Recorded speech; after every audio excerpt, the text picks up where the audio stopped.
시간이 되었으므로 다 같이 일어서 찬송하며 신년 감사줄 예배를 하나님께 드리겠습니다.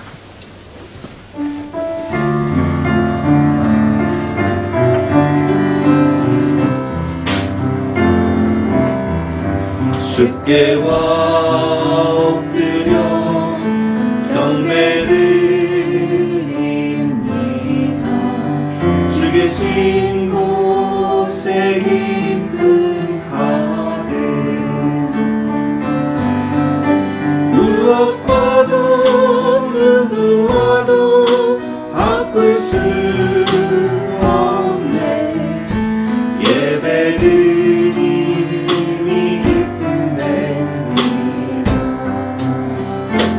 한 주간의 삶을 생각하며 주님 앞으로 나가시겠습니다.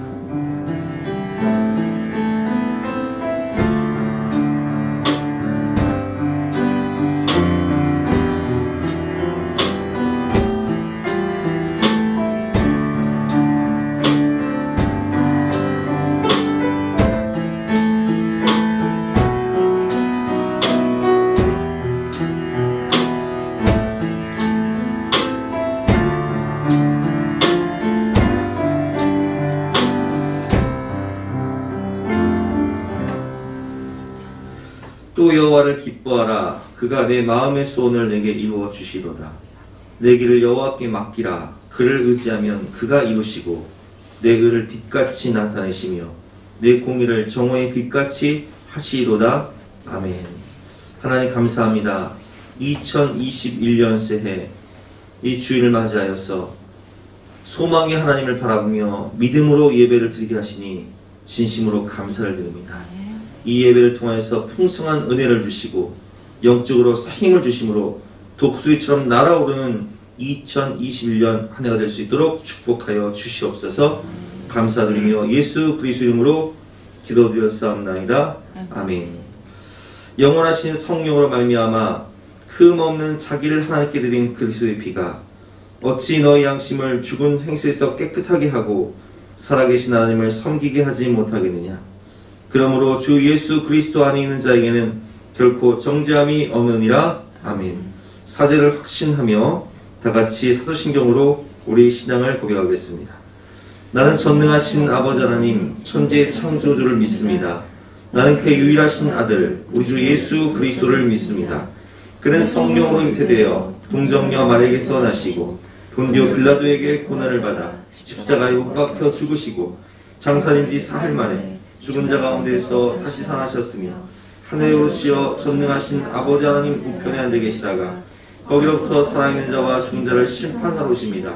나는 성령을 믿으며 거룩한 공교회와 성도의 교제와 죄를 용서받는 것과 몸의 부활과 영생을 믿습니다. 아멘.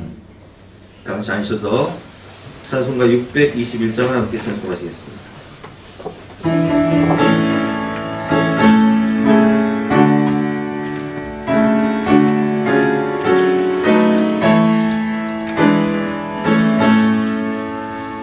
찬양하라 내 영혼아 찬양하라 내 영혼아 온 마음과 정성 다하여 주 찬양하라 경배하라 내 영혼아 경배하라 내 영혼아 온 마음과 정성 다하여 주 경배하라. 이 시간 성령의 임재와 예배를 위해서 합심해서 기도하시기 위해 우리 옆에서 성원주 집사님께서 대표로 기도해 주셨습니다.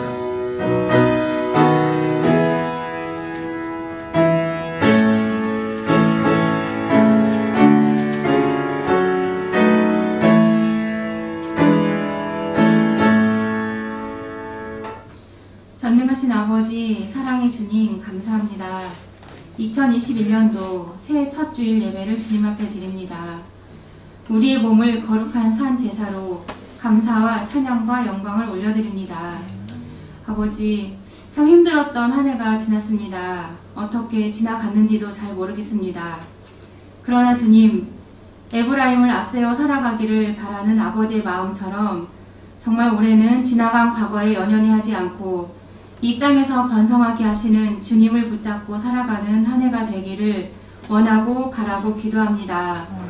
모든 일상이 정상으로 돌아가는 그 날이 어서 속히 오기를 고대하고 기다립니다.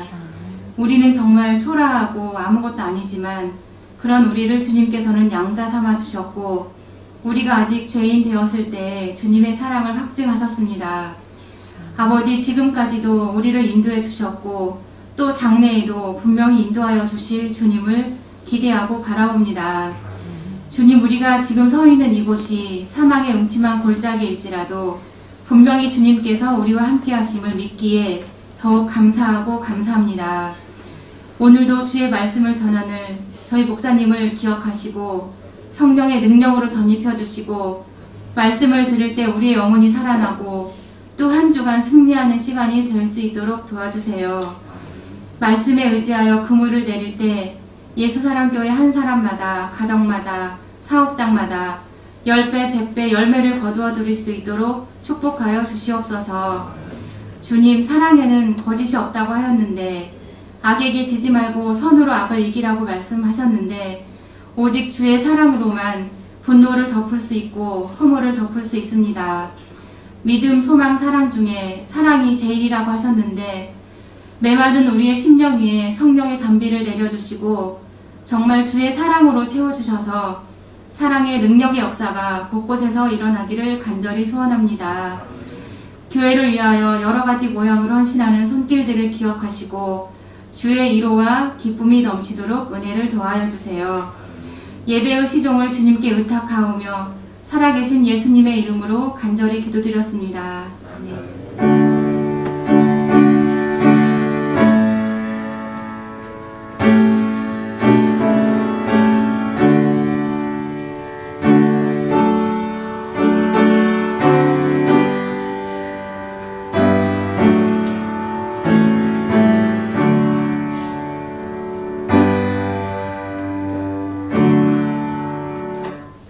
반갑습니다. 오늘도 주님 전에 오신 여러분들과 또 영상으로 예배드리는 우리 모든 성도들 가정에 주님의 긍휼과 은혜와 평강이 함께 하시기를 주님의 이름으로 축원합니다. 우리 옆에 계신 분과 인사하실까요? 반갑습니다. 환영합니다.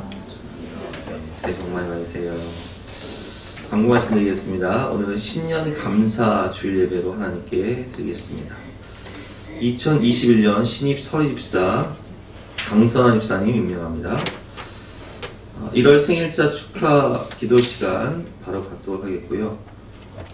송구영신 예배 시간에 말씀 카드를 뽑지 못한 성도님들은 축복송을 할 때 앞에 나오셔서 말씀 카드를 하나씩 뽑아가시기를 바랍니다. 기타 강도는 주보를 첨부해 주시고요. 이 시간은 1월달 생일자 축하하는 시간 갖도록 하겠습니다. 1월 생일 맞으신 분 계시면 잠깐 일어나 주시기 바랍니다.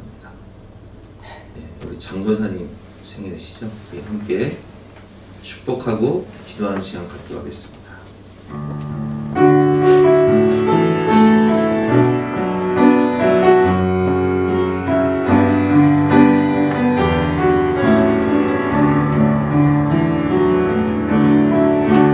당신은 하나님의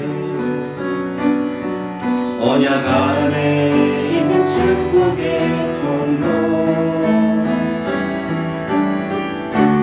당신을 통하여서 열방이 쉽게 돌아오게 되리. 함께 기도하겠습니다. 하나님 감사합니다. 우리 장윤경 목사님에게 하나님께서 풍성한 은혜를 주셔서 믿음을 주시고 그 눈물의 기도를 통해서 사랑하는 가족들이 그 집안이 다 예수 믿고 구원받게 되고 또한 구원받게 될 것을 믿으니 진심으로 감사드립니다. 우리 권사님 영육간의 강건함 주시고 또 소망의 하나님 바라보며 사랑의 하나님 바라보며 믿음으로 살아갈 때에 성령의 충만함을 주셔서 강하고 담대한 마음으로 승리하며 살아갈 수 있도록 은혜를 베풀어 주시옵소서. 우리 권사님 기도하는 모든 눈물의 기도에 그 모든 기도를 하나님께서 들으시고 응답하시고 역사하여 주시옵소서. 동일한 은혜를 우리 모든 성도들에게도 허락하여 주실 것을 믿고 감사드리며 예수 그리스도 이름으로 기도드렸사옵나이다. 아멘. 우리 축복의 박수 하시겠습니다. 감사합니다. 오늘 주신 하나님 말씀은 사도행전 18장 18절입니다. 신약성경 219면 정도 있습니다.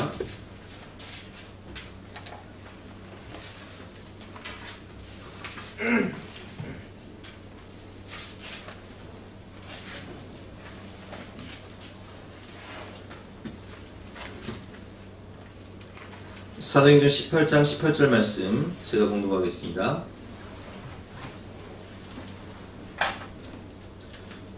바울은 더 여러 날 머물다가 형제들과 작별하고 배 타고 수리아로 떠나갈새 브리스길라와 아굴라도 함께하더라. 바울이 일찍이 서원이 있었으므로 겐그레아에서 머리를 깎았더라. 아멘. 오늘은 겐그레아에서의 서원이란 제목으로 함께 은혜를 나눌 텐데요. 먼저 겐그레아에 대한 영상을 함께 볼 텐데, 겐그레아는 고린도, 우리가 지난주에 배웠던 그 고린도에 있는 서쪽 항구예요. 아시아, 소아시아 쪽으로 가는 항구인데, 특별히 겐그레아는 로마서를 로마까지 가져다 주었던 베베 집사의 고향이기도 합니다. 겐그레아에 대한 영상을 함께 보시고 그리고 말씀을 듣도록 하겠습니다. 오늘은 어디를 소개해 주실 건가요? 오늘은 겐그레아를 소개하겠습니다. 겐그레아 조금 낯선 곳이긴 한데요. 그렇죠. 네. 왜냐하면 이 겐그레아는 이제 우리가 계속 아덴에서 이제 고린도로 이동을 했다고 하는데 네. 사실은 이 겐그레아나 고린도 이 전체가 다 고린도 지역이에요. 네. 그래서 만약에 이 로마 쪽으로 가려면 고린도에서 배를 타야 되고요. 네. 서쪽. 네. 그 다음에 이 소아시아, 이 특히 에베소로 가려면은 이 겐그레아 이 그래서. 동쪽 항구에서 배를 타야 됩니다. 네, 그래서 그렇군요. 오늘 이 겐그레아라고 하는 곳을 소개하게 되겠는데 네. 특별한 의미가 있어요. 네. 왜냐하면 사도행전 18장 18절을 네. 보시게 되면 이 바울이 더 여러 날 머물다가 이 고린도에서 말하는 거예요.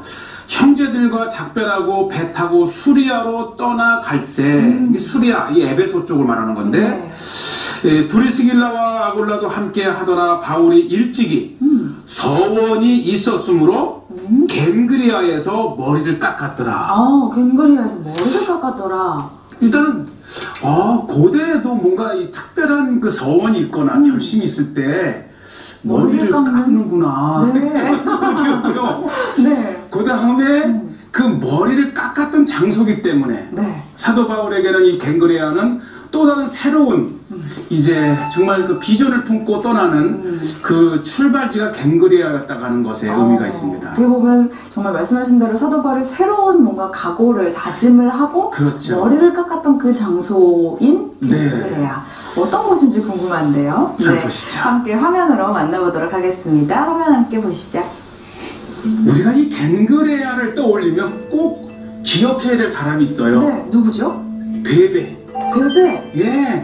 자매 베베 또는 집사 베베. 네. 사실 이 베베의 고향이 겐그레아예요. 그렇군요. 네.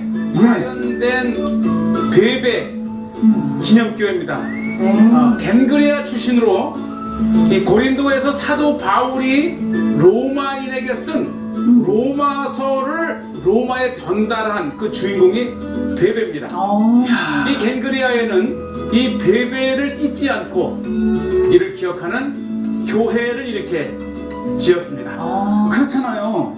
그 유명한 로마서를 전달한 그 사도 바울이 신임을 한 거 아니에요. 그렇죠. 그 장편의 편지를 들고 로마로 갔던 그 베베 집사님이 겐그레아 사람이라는 거예요. 그렇군요. 여기 출신이었군요. 그리고 이 겐그레아 사람 지금 다쳐서 제가 들어가지 못했는데 자부심이 있어요. 야, 베베라고 하는 이름으로 세워진 유일한 교회. 그 고향에서 베베를 이렇게 기념하고 있습니다. 그렇군요. 자, 전 들어가지 못했지만 이 베베 집사님의 겐그레아 출신을 기억하면서 그 유명한 겐그레아 항구에 도착을 했고요. 사실 지금은 이제 이 항구의 기능이 이제 많이 변하면서 이제 지금은 한적한 곳에 변했지만 자세히 보면요, 좀 만의 양쪽에 이렇게 그 부두가 흔적이 보이고 그러네요. 가운데에 심해의 깊은 항구터가 보입니다. 그렇군요. 지금 그쪽으로. 네, 지금은 뭐 참 한가한 이 조용한 이 해수욕장으로 이제 사람들이 있지만은 이곳이 바울장시의 겐그레아 항구터입니다. 네. 저쪽에 일부 네. 항구의 유적이 남아 있고, 특히 초기 기독교 시대 때는 이 바울을 기념한 바실리카가 이 겐그레아에 건설되어 있었습니다. 네. 그럼 비록 지금은 한적한 해수욕장으로 불과하지만 겐그레아 항구터에 번성했던 항구도시였습니다. 고대 항구 이렇게 유적이 일부 유적이 남아 있고, 네. 특히 초기 기독교 시대 때는 겐그레아에 바울을 기념한 바실리카가 이렇게 네. 있었네요. 자, 이게 지금 평면도를 보고 계신데요. 네. 정말 이 발굴된 유적을 통해서 역추적했던 옛 겐그레아의 항구 도시는 제법 규모가 컸어요. 네. 그러니까 소아시아에서 오는 모든 배가 이곳에 정박을 했기 때문에, 겐그레아. 그리고 이것 현지인들도 그 역사를 알고 있더라고요. 기억하고 예. 있어요. And over there, St. Paul. You see that building there? Yes. 저곳에 St. Paul 바울이 was 있었어. there and he spoke. You 예. know who St. Paul was? Yeah. Pablos. Yeah. Pablos. 네. That's- 이게 He left from here. He went to Ephesus. 여기서 이제 그래서 여기서 들고 출발했다. 갔다.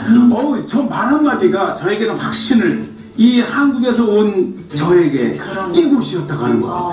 그 다음에 이곳이요, 이 항구의 한켠에 자리 잡은 이게 이제 도시의 중심이었던 거예요. 이 아프로디테의 신전도 있었고요.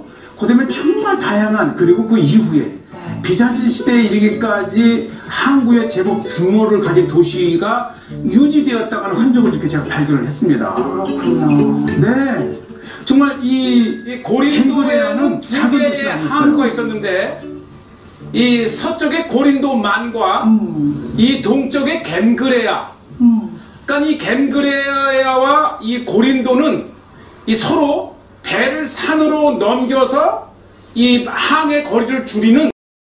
그런데 이 네로가 이곳까지 오면서 계획했던 이 수로가 네. 2000년이 지난 지금 이거 보세요. 그러니까 이 끝이 고린도고, 네. 방금 전에 보셨던 끝이 반대쪽이 겐그레아. 겐그레아. 이게 6km에 해당하는 이 협곡을 이제 배로 넘기던 곳을 지금은 운하를 만들었는데요. 네. 참 이 겐그레아는 저 가만히 보시면 아주 깊은 그 시내의 항구터와 이 겐그레아 양쪽에 보시게 되는데, 항구터의 한켠에 저렇게 초기 기독교의 바실리카 교회가 네, 교회도 이렇게 예, 아주 선명하지 않습니까? 이게 앱스가 되어 있고, 지금은 이제 일부가 이제 많이 바다가 높아지면서 묻히긴 했지만, 높아지면서. 이미 사도 바울이 다녀간 그 이후에 이렇게 거대한 교회 공동체가 있었다고 하는 것이죠. 네. 참 물도 맑지만, 그러네요. 물은 너무 맑아요. 에게 지중해잖아요. 지중해. 참 이 겐그리아에서 네. 어린아이들도 오는데 이 바울이 교회터를 볼 수 있다는 거. 겐그리아에서 스와시라 갈 때에 이런 말이 있습니다. 겐그리아에서 서원이 있어 머리를 깎았더라. 바울은 2000년 전에 그 위대한 복음의 길을 가면서 머리를 깎고 설마. 시천에서 저에게도 이 성경을 정말 성경 66권의 땅을 고루 우리 한국 교회에 전하고 싶은 서원이 있습니다. 저는 목사입니다. 오늘 이곳 갱그리아에서 머리를 깎으며 다시 한번 주님 앞에 네. 저의 헌신의 야. 그 서원을 한번. 이제 성지가 좋다가 100회를 넘어서 200회를 그렇죠. 넘어가면서 달려가면서. 이때는 정말 진지했어요. 직접 정말 바꾸셨어요? 네. 짧은 머리지만 그래도 한 번 더 깎으면서 네. 성지가 좋다를 한번 서원하는 마음. 서원하는 마음으로. 네. 사도 바울과 같은 마음. 참 갱그리아에서 정말 이 사도 바울을 상기하면서 머리를 깎았지만 우리는 꼭 이 성제가 좋다뿐만 아니라 모든 주의 사역을 할 때에 늘 머리 깎는 마음으로 주 앞에 헌신하고 서원하고. 오늘은 갱그레아에서의 서원이라는 제목으로 함께 말씀 배울 텐데요. 우리가 어떤 약속을 할 때 그 약속을 지키는 것은 참 중요합니다. 제가 2000년대 초반에 좋아했던 그 유승준이라는 가수가 있었어요. 아름다운 청년이라는 별명을 가지고 굉장히 참 많은 선행도 하고 참 아름다운 활동을 많이 했던 분이었는데 그분은 미국 시민권자였기 때문에 사실 군대를 가지 않아도 되는 사람이었어요. 그런데 어떤 그 기자와 대화를 하다가 우연히 그냥 군대를 가겠다고 이야기를 했고 또 그것이 공론화되면서 그냥 공언을 했죠. 나는 군대를 가겠다. 이렇게 이야기를 했는데 막상 20대 후반의 나이에 이제 댄스 가수의 생명을 생각해서 군대 간다는 것이 너무 참 어렵고 힘들다라는 생각 때문에 그것을 포기하고 군대를 가지 않았기 때문에 아주 그냥 전 국민의 지탄을 받고 한 20년이 지난 지금까지도 우리나라에 들어오지 못하고 심지어는 유승준 방지법을 만든다는 그런 그 뉴스가 얼마 전에 나서 굉장히 그분이 이제 화가 나가지고 유튜브에 영상을 올리기도 했는데 여러분 서원이라는 것은 자발적인 하나님과의 약속이에요. 누가 시키지 않았는데 내가 하나님께 한 약속. 제가 아까 유승준 씨 이야기를 한 것은 사람과의 약속도요. 자발적인 약속. 왜 사람들이 이렇게 화를 내겠습니까? 누가 시켰냐? 네가 안 간다고 해놓고서 왜 그 약속을 안 지키냐? 이런 이야기예요. 사람과의 약속을 어겨도 이렇게 지탄을 받는데 하나님과의 약속을 어기면 어떻겠습니까? 성경을 보면 서원을 갚지 않아서 많은 고난을 당하는 사람도 있습니다. 그래서 우리가 오늘은 서원을 갚지 않아서 고난당한 사람들의 이야기도 한번 배워보고 또 하나님께 서원을 갚음으로 또 축복과 은혜를 받은 사람들의 이야기도 한번 배울 텐데요.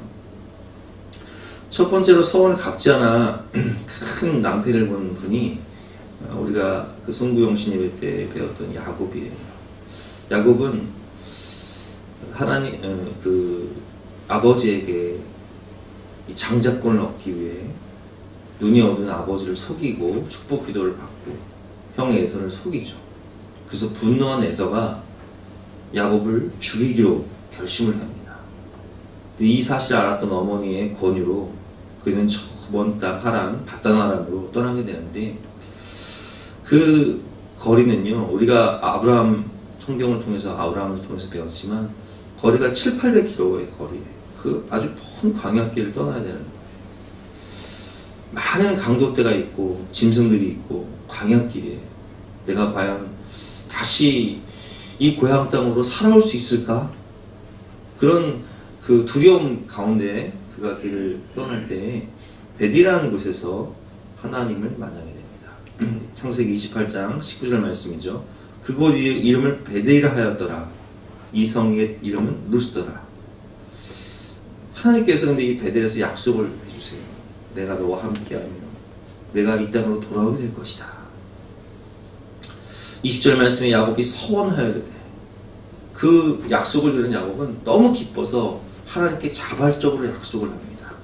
하나님께 서원하여야 하나님이 나와 함께 계셔서 내가 가는 이 길에서 나를 지키시고 먹을 떡과 입을 옷을 주시어 내가 평안히 아버지의 집으로 돌아가게 하시오면 첫 번째 서원은 뭐예요?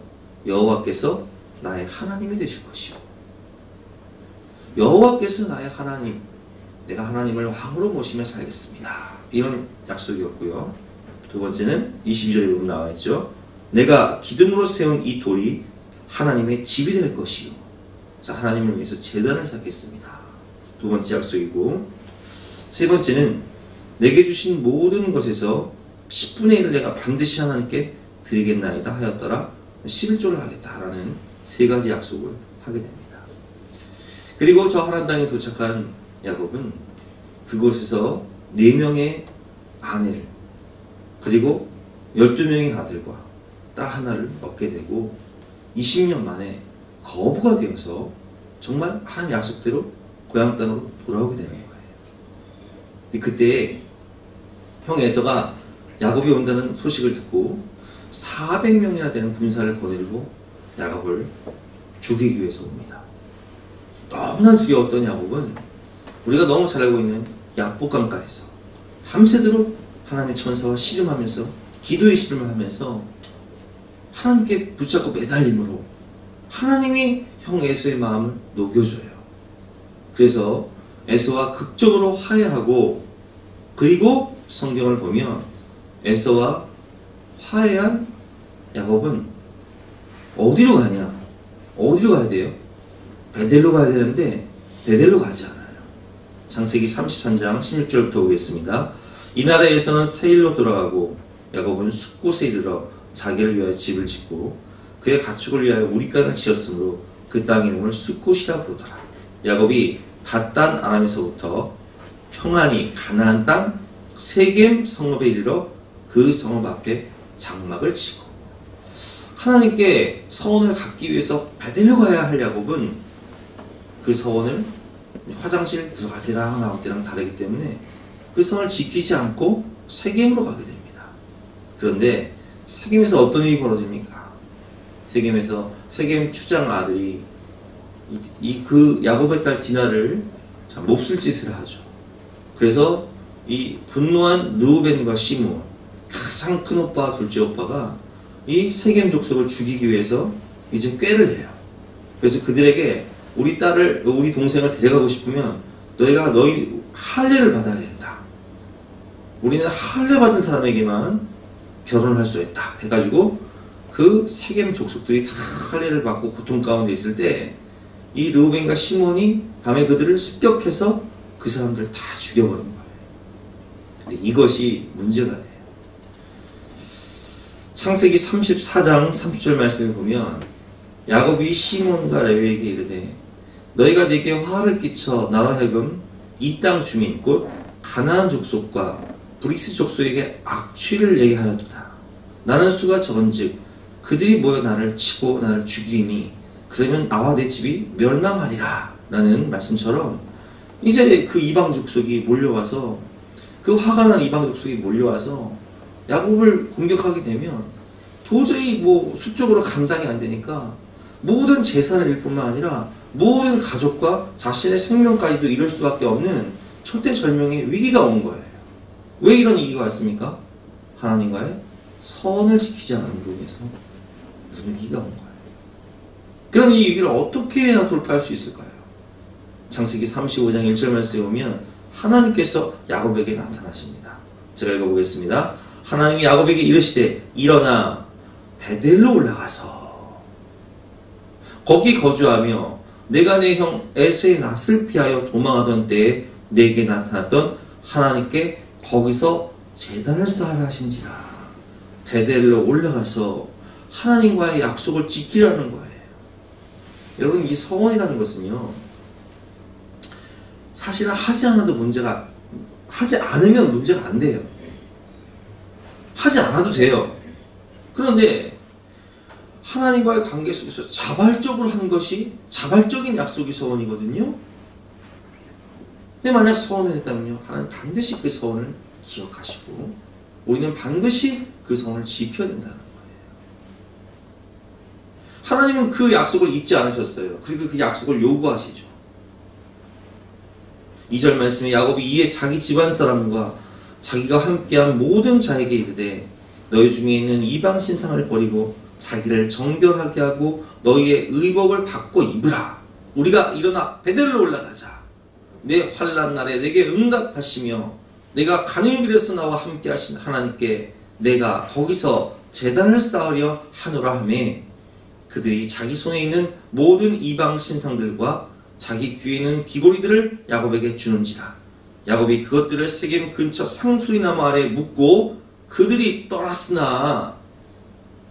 떠나는데 하나님이 그 사면 고울들로 크게 두려워하게 하셨으므로 야곱의 아들들을 추격하는 자가 없었더라. 아멘. 하나님이 그들 마음에 두려움을 주시니까 아무도 야곱과 그의 가족을 건드릴 수가 없는 거예요. 하나님과의 관계 속에서 이 문제가 풀리는 거예요. 두 번째는 서원을 지키지 않아서 낭패를 본 인물이 누구냐면 요나 선지자예요. 요나는 선지자였습니다. 우리가 신학대학을 졸업하거나 신대원을 졸업할 때 부르는 찬송이 뭐냐면 푸른바다 나서니 몸 어디든지 가오리다. 아골골짝 빈들에도 복음 들고 가오리니 이런 찬송한단 말이에요. 선지자께서 그런 서원을 했을 거란 말이에요. 근데 하나님께서 요나에게 뭐라고 말씀하시죠? 너는 가서 저 아수르의 수도 니느웨에 가서 회개의 복음을 전하라는 거예요. 그런데 여러분, 아수르가 어떤 나라입니까? 우리가 너무 잘 알고 있는 대로 아수르는 요나가 살고 있는 북이스라엘을 멸망시킬 나라예요. 우리나라로 치면 우리에게 그렇게 36년 동안 고통을 주고 압제를 했던 일본과 같은 적대 국가란 말이에요.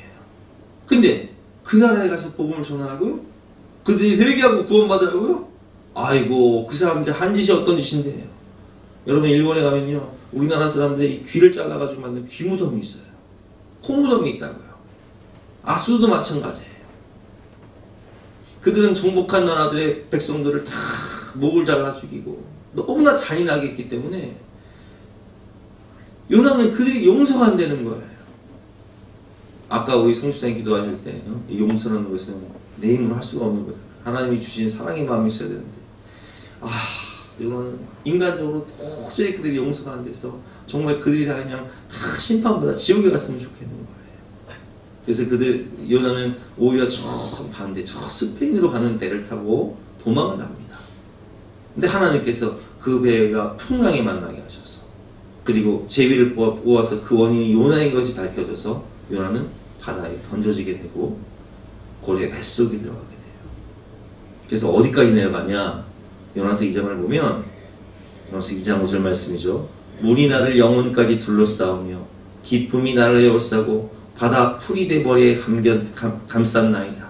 내가 산의 뿌리까지 내려갔사오며. 어디까지 내려갔다고요? 인생이 바닥을 치는데 바닥 정도가 아니라 산의 뿌리까지 내려갔다. 저 해저 깊은 곳까지 내려갔다는 거예요. 서원을 갚지 않았어요. 땅이 그 빗장으로 나를 오래도록 막았사오나 나의 하나님 여호와여, 주께서 내 생명을 구덩이에서 건지셨나이다.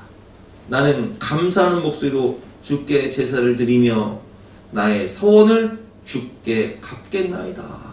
그래서 요나는 이렇게 기도해요. 주님, 한 번만 살려주시면 내가 주님께 서원을 갚겠습니다. 하나님과의 약속을 지키겠습니다. 이렇게 기도할 때 10절 말씀에 보니까 여호와께서 그 물고기에게 말씀하시며 요나를 육지에 도하니라. 그래서 요나가 이제는 살아나서 아수르의 수도 니느웨에 가서 회개의 복음, 회개하라 외칠 때 그 니느웨에 살고 있었던 10만 명의 백성들이 요나의 복음을 듣고 다 회개하고 죄를 뒤집어 쓰고, 그리고 그들은 구원을 받게 됩니다.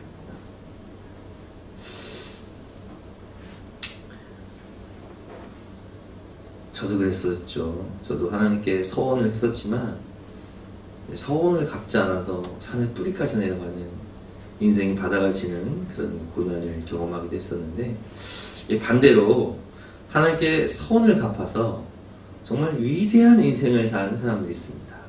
대표적으로 한나죠. 한나는 우리가 너무 잘 아는 대로 아이를 낳지 못했어요. 그래서 분인나가 한나를 부인하게 해서 마음의 원통에서 먹지도 못하고 너무 심령의 고통을 당할 때 그는 하나님께 기도를 합니다. 사무엘상 1장 10절 말씀이죠. 한나가 마음이 괴로워서 여호와께 기도하고 통곡하며 서원하여이르되, 자발적인 약속을 하는 거예요. 만군의 여호와여, 만일 주의 여종의 고통을 돌보시고 나를 기억하사 주의 여종을 잊지 아니하시고 주의 여종에게 아들을 주시면 내가 그의 평생에 그를 여호와께 드리고 삭도를 그의 머리에 대지 아니하겠나이다. 아들을 주시면 하나님께 바치겠다는 거예요. 여러분, 이 약속은 쉬운 약속이 아니에요. 아이를 낳지 못하는 아들을 낳으면 그 독생자를, 그 내 생명보다 귀한 아들을 어떻게 하나님께 바치냔 말이에요. 그래서 이렇게 서원을 하고도 갚지 않은 분들이 많은데 한나는 그렇지 않았어요. 사무엘이 태어납니다. 27절 말씀에 보면 이 아이를 위하여 내가 기도하였더니 내가 구하여 기도한 바를 여호와께서 내게 허락하신지라. 그러므로 나도 그를 여호와께 드리되 그의 평생을 여호와께 드리나이다 하고 그가 거기서 여호와께 경배하니라. 그래서 사무엘을 젖을 뗀 이후에 사무엘을 하나님께 바쳐요. 사무엘은 하나님의 성전 안에서 살아요. 이 사무엘은 어떻게 됩니까? 대제사장이 되죠. 위대한 선지자가 됩니다. 민족의 지도자가 됩니다. 그렇다면 하나는 어떻게 했을까요? 사무엘상 2장을 보니까 21절 말씀에 여호와께서 한나를 돌보시사 그로 하여금 임신하여 세 아들과 두 딸을 낳게 하셨고 아이 사무엘은 여호와 앞에서 자라니라 라는 말씀처럼 하나님께서는 한나를 돌보시고 그로 하여금 임신하여 세 아들과 두 딸을 낳게 하셨고 사무엘은 민족의 지도자가 되어서 위대한 사사로서 또 대제사장으로서 민족 대각성 대부흥운동의 주역이 되는 그런 위대한 인생을 살게 되는 것을 볼 수 있습니다. 여러분 저는 사실 두 가지를 다 경험해 봤어요. 선을 갚지 않아서 인생이 바닥을 치고 산의 뿌리까지 내려가는 그런 아픔도 경험을 해봤고 그리고 회개하여 다시 하나님께 돌아와 서원을 갚아 목회자가 되어서 이렇게 여러분들 앞에서 설교하는 지금의 모습 우리 교회가 이렇게 아름답게 세워지는 그런 은혜도 경험을 해보았습니다. 오늘 본문의 바울은 오늘 본문의 배경은 사실 바울이 1차 전도여행과 2차 전도여행을 마치고 고린도에서 에베소를 거쳐서 수리아로 돌아갈 때 수리아라는 곳은 바로 안디옥 교회가 있는 교회죠. 자신을 파송한 안디옥 교회로 돌아가기 전에 갱그레아에서 하나님께 서운하였으므로 머리를 깎는 장면을 우리가 보았습니다. 그리고 이제 2차 전도여행을 마친 바울은 곧바로 3차 전도여행을 하게 되죠. 소아시아 지역과 그리고 우리가 살펴보았던 빌립보, 고린도, 그리고 에베소 이쪽 중심으로 해서 또 3차 전도여행을 하게 되고 그리고 사도행전 27장, 28장에 나오는 것처럼 그는 로마까지 가는 4차 전도여행을 하게 됩니다. 따지고 보면 사도 바울은 지금 사역의 중반이기 딱 반환점을 돌고 있는 그런 시기예요. 1차, 2차 전도여행을 마치고 머리를 깎고 3차, 4차 전도여행을 가기 때문에 사역의 반환점을 돌고 있는 그런 시기입니다. 그때 바울은 다시금 하나님과의 약속을 기억하면서 헌신을 결단하며 머리를 깎고 있는 거예요. 여러분 머리를 깎는다는 거 어떤 의미가 있습니까? 운동선수가 부진할 때 머리를 깎기도 하고 학생들이 정말 열심히 공부하고 딱 결심할 때 머리를 깎기도 합니다. 인생의 어떤 중요한 결단을 할 때 머리를 깎고 결심하는 분들이 있단 말이에요. 마찬가지예요. 여러분 저도 오늘 본 묵상을 하면서 2021년 새해 첫 주일 하나님께서 왜 우리 교회에 이 말씀을 주실까 한번 생각해 봤어요. 사실 저는 26살 때부터 신학을 공부해서 올해 48살이 되었습니다. 22년 동안 이제 사역을 한 거예요. 22년 동안 신학을 공부하고 성경을 연구하고 그리고 목회를 한 거예요. 그리고 앞으로 저는 22년 동안 더 목회를 하게 됩니다. 그래서 저는 지금 저희 상황은 오늘 바울이 사역의 반환점을 돌아서 1, 2차 전도여행을 마치고 머리를 깎고 3, 4차 전도여행을 가는 것처럼 저는 22년 동안 사역을 했고 앞으로 22년 동안 사역을 해야 돼요. 근데 그때 하나님께서 저에게 지금 그리고 여러분에게 주시는 말씀은 우리가 어떤 모습으로 하나님께 소원을 갖고 있느냐는 거예요. 여러분 갱그레에서의 바울의 소원을 보면서 여러분들은 무엇을 느끼십니까? 저는 여러분들에게 질문을 한번 하고 싶어요. 나는 하나님께 어떤 소원을 했습니까? 과연 그 소원을 지키고 살아가고 계십니까? 인생의 반환점을 들고 있는 우리에게 하나님께서 우리에게 물으시는 거예요. 너는 나와의 약속을 지키고 있느냐? 다시금 우리에게 하나님과의 약속을 상기시키시며 우리가 하나님의 약속을 지키며 헌신하고 순종할 수 있도록 충성을 요구하시는 거예요.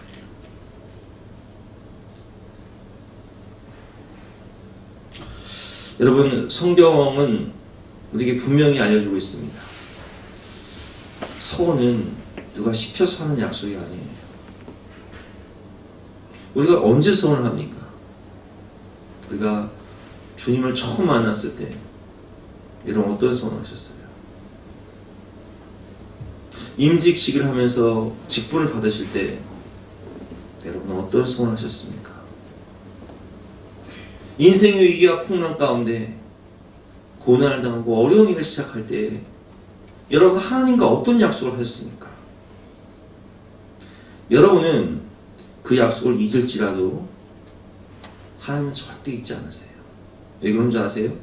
하나님은 신실하신 분이시기 때문에 우리의 약속을 다 지키셨다는 거예요. 야곱에게 약속하실 때 내가 너와 함께하며 내가 어디를 가든지 내가 너를 지켜 이 땅으로 다시 돌아오게 하리라 약속하신 하나님은 정말 그 약속을 다 지키셨어요. 근데 야곱은 어때요? 그 신실하신 하나님과의 약속을 다 잊어버리고 베델로 가지 않고 세겜으로 가지 않습니까? 우리가 인생의 고난 가운데 있을 때 하나님의 부르심에 응답하며 눈물 흘리며 약속했던 그 약속, 하나님 나 살려만 주시면 내가 이렇게 살겠습니다 고백했던 그 약속, 우리는 힘에 잃어서 얼렁뚱땅 넘어가려고 하지만 하나님은 잊지 않으시는 거예요. 그리고 우리에게 말씀하시는 거예요. 내가 너에게 신실함으로 그 약속을 지켰던 것처럼 너 또한 너 스스로 자발적으로 했던 그 약속을 지키며 살아라. 그래서 오늘 우리는 갱그레에서 머리를 깎았던 바울과 같이 우리 스스로 하나님께 충성과 헌신을 결단하는 그런 자발적인 서원의 결단이 오늘 우리에게 있어야 하는 것입니다. 하나님께서는 그것을 요구하시는 거예요.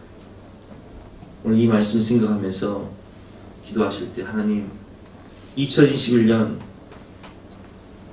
하나님께 내가 자발적으로 했던 그 약속을 상기하며 그 약속을 지켜서 하나님께 존귀히 쓰임받았던 사무엘처럼 나의 인생이 하나님께 아름답게 쓰임받게 하여 주시고 한나와 사무엘이 그 약속을 지킴으로 은혜와 축복을 받고 야곱과 요나가 회개하여 수많은 영혼을 구원하며 믿음의 명문 가족을 이뤘던 것처럼 우리도 하나님께 은혜와 축복을 받는 삶이 되게 하여 주시옵소서. 우리 함께 찬양을 들으면서 기도하는 시간 갖도록 하겠습니다.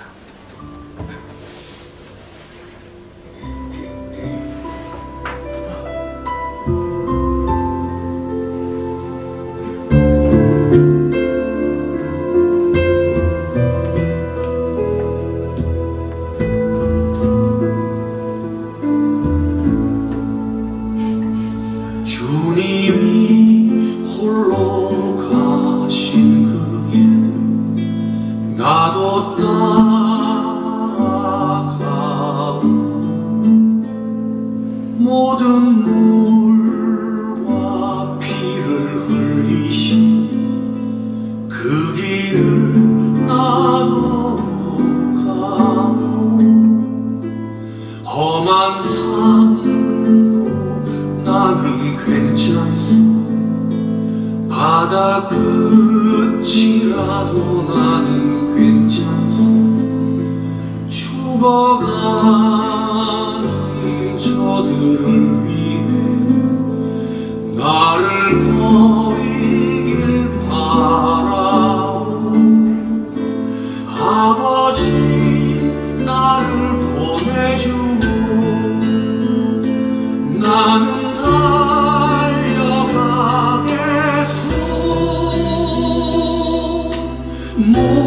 목숨도 아끼지 않겠소.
나도 사랑하고 나도 따라가고 나를 보내. 여러분, 소원은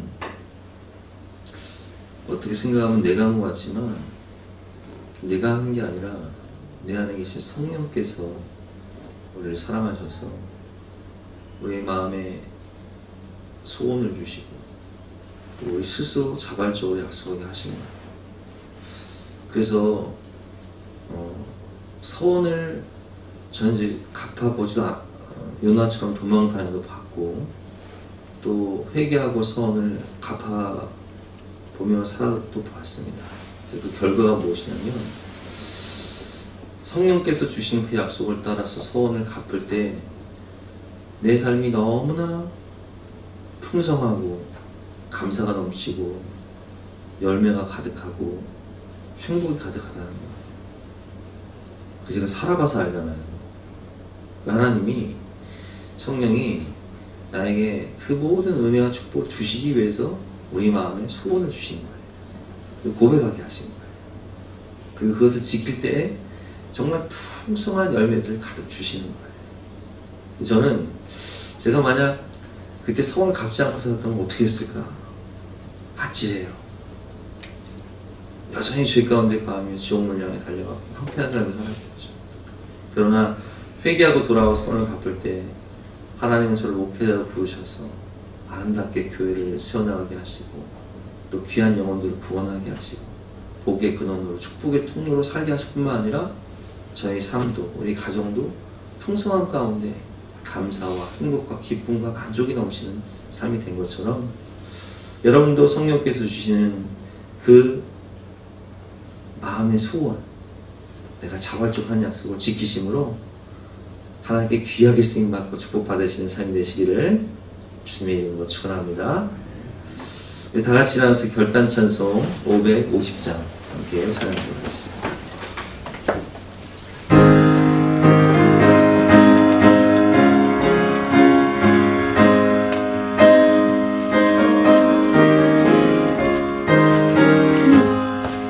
시온의 영광이 빛나는 아침 어둡던 이 땅이 밝아오네.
사랑하셔서 우리가 아니어도 하나님은 하나님의 나라를 완성하시고 수많은 영혼을 구원할 수 있지만 우리에게 하늘의 상급을 주시고 생명의 면류관을 주시고 우리를 축복의 통로, 생명의 통로로 쓰시기 위하여서 우리를 불러주시고 서원하게 해주시니 진심으로 감사합니다.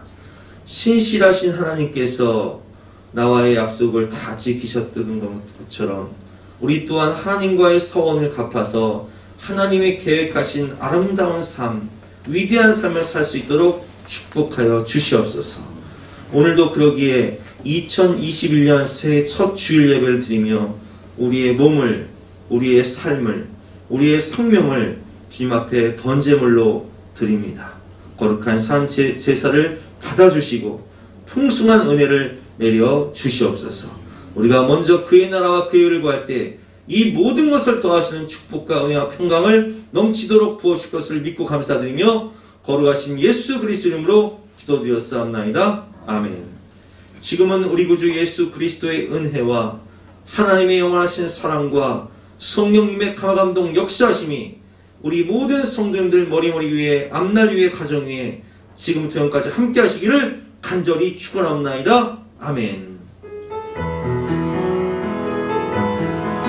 2021년 주님과 동행하는 여러분들이 되시기를 바랍니다.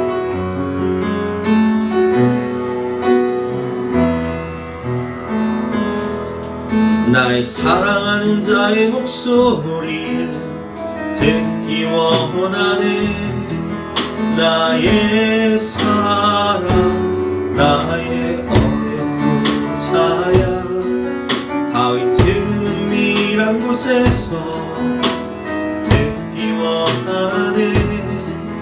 부드러운 주님의 음성.